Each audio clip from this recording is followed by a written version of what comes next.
She kept our 3-year relationship a total secret. Her family thought I was just a low-level loser. They uninvited me so she could spend that day with her ex. She told me I would never be good enough for her world. I left the keys on the counter and walked away forever. She finally realized she lost the only person who loved her. Before we begin, please like this video and subscribe to the channel so you don't miss any new stories. Some people say that you never truly know a person until you see how they treat you when they no longer need you. I spent 3 entire years of my life being the scaffolding that held Elena together while she built her dreams. I was the one who worked double shifts so she could focus on her architecture degree. I was the one who held her hair back when she was sick from stress and stayed up until dawn helping her glue tiny wooden models for her final projects. I thought we were building a temple of love, but it turns out I was just a temporary worker on a site that was never meant to have my name on the deed. The betrayal didn't happen all at once. It was a slow erosion, like water wearing away at a stone. We had moved into this apartment 18 months ago. It was a modest place with creaky floorboards and a view of a brick wall, but to me, it was a palace. I remember the day we signed the lease. Elena leaned against me and said that this was the start of our real life. She promised that once she graduated, she would take care of me the way I had taken care of her. I believed every word. I saw a future where we would travel, start a family, and finally be free from the constant financial grind.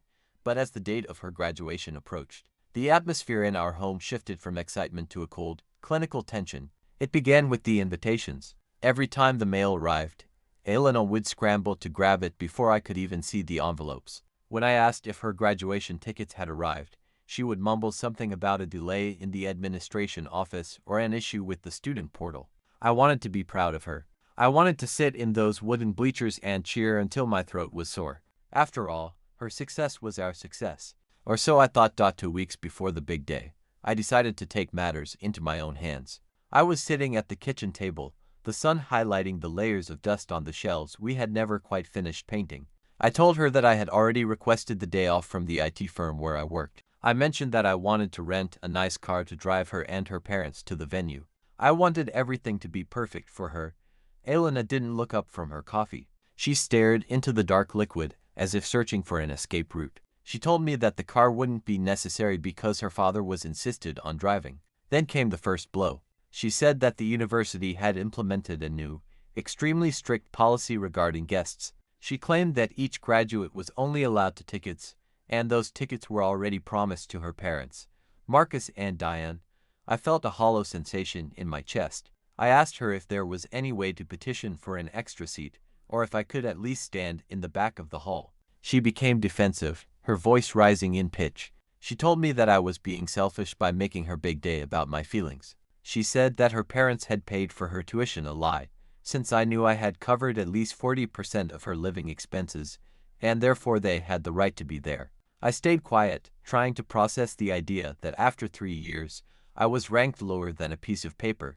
Over the next few days, the distance between us became a physical presence. We slept in the same bed, but it felt like there was an ocean between us. I would reach out to touch her hand in the middle of the night, and she would pull away, claiming she was too hot or that I was interrupting her sleep. During the day, she was always on her phone, her thumb flying across the screen with a speed that suggested she was having intense conversations. Whenever I walked into the room, she would tilt the screen away or suddenly close the app.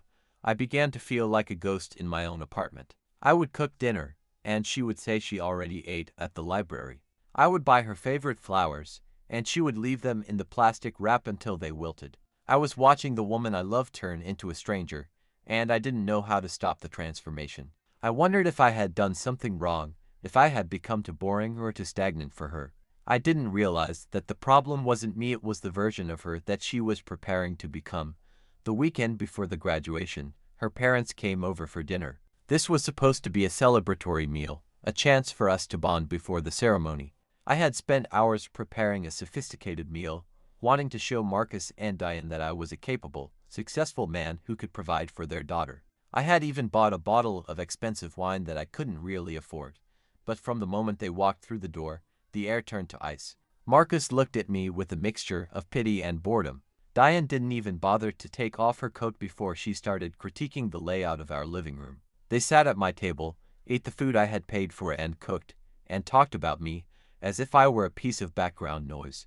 The clinking of silverware against the china was the only sound for several minutes. Marcus sat at the head of the table, cutting his meat with a slow, deliberate rhythm that felt almost threatening. He looked around our apartment with an expression that suggested he was inspecting a low-end hotel room.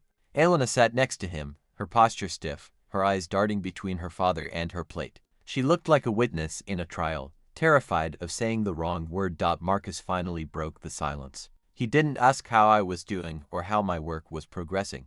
Instead, he started talking about the country club and a young man named Nathan. I knew the name, of course. Nathan was the ghost that had haunted our relationship since the beginning. He was the son of a family friend, a guy who had grown up in the same wealthy circles as Elena. According to Marcus, Nathan had just been headhunted by a top-tier investment firm. He spoke about Nathan's new car, his new apartment in the high-rise district, and his impeccable pedigree. Diane nodded along, her eyes finally landing on me, but only to compare me to the golden boy they were describing. She mentioned how lovely it was that Nathan's parents were still so involved in his life and how they were planning a massive gala for his latest promotion. The subtext was clear. I was a commoner sitting at a table that didn't belong to me. I was the person holding their daughter back from the life she was destined to lead. I tried to interject. I mentioned that I had recently been put in charge of a major infrastructure project at my firm. I tried to explain the complexity of the systems I managed and the responsibility I carried. Marcus didn't even look up. He simply said that it was good I had a stable job, but that technical work was a far cry from the strategic leadership roles that men like Nathan occupied. He spoke as if my career was a hobby, a little project to keep me busy while the real men ran the world. The disrespect was palpable. Elena remained silent. She didn't defend my hard work. She didn't mention the nights I had stayed up late working so we could afford the very wine they were drinking. She just sat there, nodding along to her father's stories. Every time I tried to catch her eye, she looked away. I felt a cold knot forming in my stomach. I realized that the woman I lived with was ashamed of me. To her parents, I was a mistake she had made in her youth, a phase she was finally about to outgrow. The conversation shifted to the graduation. Marcus talked about the exclusive after-party they had organized at a private lounge. He mentioned the guest list, which apparently included several influential architects and, to my shock, Nathan.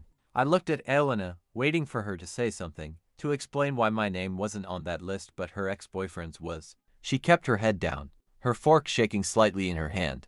I finally reached my limit when Diane remarked that it was a blessing the university limited guest seats because it ensured that only the most important people could attend. I set my glass down a bit too hard. The wine rippled, and for a second, the table went quiet. I asked Diane directly if she considered her daughter's partner of 3 years to be unimportant. The air in the room seemed to vanish. Marcus stared at me with a look of pure disdain. Elena finally spoke, but her words were a betrayal.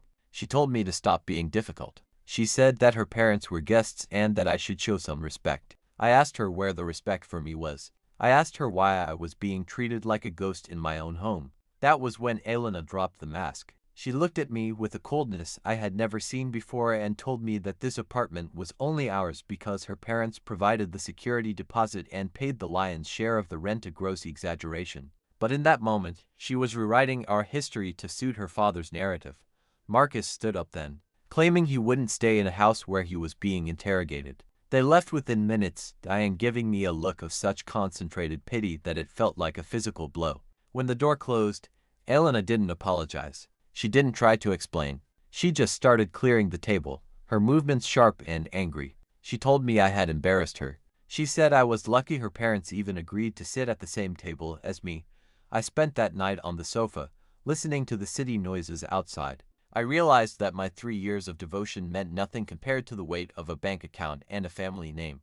I saw the trajectory of my life with her, and it was a path where I would always be the second choice, the secret, the embarrassment. The graduation wasn't just a ceremony for her. It was her exit strategy, and I decided that if she wanted to leave, I would make the exit as clean as possible. The days following that disastrous dinner were like living in a house made of ice. Elena and I moved around each other like strangers sharing a hotel room. She stopped pretending to study at the table. She would just vanish into the bedroom and lock the door. I could hear the muffled sounds of her voice, the soft laughter, the intimate tones that were no longer meant for me. Every time I heard her phone buzz, it felt like a needle pricking my skin. I knew that my time in this life was expiring, but I was waiting for one final sign, one last confirmation that the woman I loved was truly gone. That sign came on the morning of her graduation. I woke up early, the gray dawn light filtering through the blinds. I found Elena in front of the vanity, meticulously applying her makeup. She looked radiant, but her eyes were hard. Her phone was propped up against the mirror, and she was smiling at the screen in a way she hadn't smiled at me in over a year. I stood in the doorway for a long time, watching her. I realized that she was already mentally in that private lounge, surrounded by her parents and the ghost of her past, Nathan. I walked into the room and told her she looked beautiful. I meant it, but the words felt hollow. She didn't even turn around. She just gave a curt nod and said thanks. I asked her one last time if she was sure there wasn't a mistake with the tickets. I asked if she really wanted to walk across that stage knowing that the person who supported her through every struggle wasn't in the crowd. Elena set her eyeliner down with a sharp click. She turned to face me, and for the first time, I saw the full extent of her resentment. She told me that I was being pathetic. She said that her parents were right about me, that I was a drag on her ambition, a reminder of a life she no longer wanted to lead. She said that I had no family money, no prestigious connections, and nothing to offer her future. Then she said the words that finally set me free. She told me that sometimes, when she looked at Nathan, she saw the life she was supposed to have. The words didn't hurt as much as I expected. Instead, they felt like a key turning in a lock. I told her that I finally understood.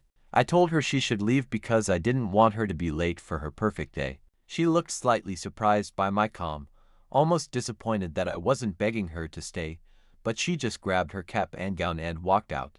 The sound of the door slamming was the final note of our 3-year symphony. I waited 5 minutes. I sat on the edge of the bed and listened to the silence. Then, I stood up and started to work. This wasn't a frantic, angry packing session. It was a surgical removal. I had already rented a storage unit a few blocks away the previous day. I started with my books, the ones we had shared. I took only the ones I had bought. Then came my clothes, my computer, my documents. I looked at the furniture. Most of it we had bought together, but the receipts were in my name. I decided to leave the heavy items, but I took everything that made the apartment a home. I took the art from the walls, the rugs from the floor, and the kitchen equipment I had painstakingly selected. Every trip to the car felt like a weight being lifted from my shoulders. By the 3rd hour, the apartment didn't look like a home anymore. It looked like a crime scene. I walked through the rooms one last time. I saw the empty spots where my life used to be. I felt a strange sense of peace. I wasn't the man they thought I was. I wasn't a failure, and I wasn't a placeholder. I was someone who knew how to build, and I knew how to survive. I left my keys on the granite counter next to a single note. It didn't contain any insults or pleas. It just said, "You are finally free to be the person they want you to be." I drove to my friend Simon's house. He had a spare room in his basement, and he had been my best friend since childhood. He didn't ask me to explain. He just saw the boxes in the back of my car and started carrying them inside. We spent the afternoon in silence, just moving things and organizing. Around 7 o'clock, the storm began. My phone started vibrating on the coffee table. It didn't stop for an hour. First, it was Elena. Her messages shifted from confusion, "Why is the living room empty?" to fury, "How dare you do this on my graduation day?" to a desperate, clawing panic, "Theo, please answer me. My parents are here and they're asking where you are." I watched the notifications scroll past like a movie I had already seen. Then the unknown numbers started calling. I knew it was her parents. I finally answered a call from Marcus. His voice was no longer cold and superior. It was cracking with embarrassment. He asked me what kind of man leaves a woman on her graduation day. I told him that I was the kind of man who finally listened to what he was told. I reminded him of every insult he had leveled at me. I told him that since I wasn't good enough to be at the ceremony, I certainly wasn't good enough to be in the apartment. The most pathetic moment was when Nathan messaged me. He told me that Elena's mother had called him, crying, asking if he could help find me. I laughed out loud at the absurdity of it. I blocked him, then her father, then her mother. Finally, I looked at Elena's contact photo one last time. I remembered the girl I had met 3 years ago, the one who didn't care about River Oaks or investment firms. I realized that girl was gone, or perhaps she had never existed at all. I hit the block button and felt the final cord snap. A month passed. The first few weeks were the hardest. I would wake up in the middle of the night in Simon's basement, reaching for someone who wasn't there. I had to relearn how to be alone. I threw myself into my work, taking on the most difficult projects at the firm. My boss noticed my focus and offered me a promotion that came with a significant raise and a corner office. I was finally becoming the man Marcus said I could never be, but I was doing it for myself, not for them. I met Maya about 3 months later. It wasn't a dramatic meeting. We were at a local gallery opening, and we both happened to be staring at the same abstract painting. She asked me what I saw, and for the first time in years, I felt like someone was actually listening to my answer. Maya was a graphic designer, independent and fiercely loyal. She didn't care about my family name or how much money I had in the bank. She cared about the way I treated people and the way I saw the world. I ran into Elena one last time at a coffee shop near the university. She looked exhausted. She told me that she had moved out of the city, that she had tried to date Nathan but it had been a disaster because they had nothing in common besides their parents' expectations. She apologized for everything. She said she had been a coward and that she had lost the best thing that ever happened to her. I looked at her and realized I didn't feel any anger left. I didn't feel the need to throw her mistakes in her face. I just told her that I hoped she found peace and that she learned to stand up for herself one day. She asked if we could try again, just as friends. I told her no. Some chapters need to be closed and locked so that new ones can begin. I walked out of that shop and into the sunlight where Maya was waiting for me. She smiled and grabbed my hand, and we walked toward our car. We were going to her parents' house for Sunday dinner. I remember the first time I met them, they had hugged me at the door and told me they were so happy Maya had found someone who made her laugh. They treated me like a son from the very first day. As we drove away, I thought about that morning in the apartment. I thought about the fear I felt when I walked out the door. It turns out that walking away wasn't an ending. It was a beginning. I wasn't a consolation prize, and I wasn't a secret. I was finally the main character in my own story. And for the first time in my life, I was exactly where I was supposed to be. Thank you for watching this video. Subscribe to the channel and like the video so you don't miss out on new interesting stories.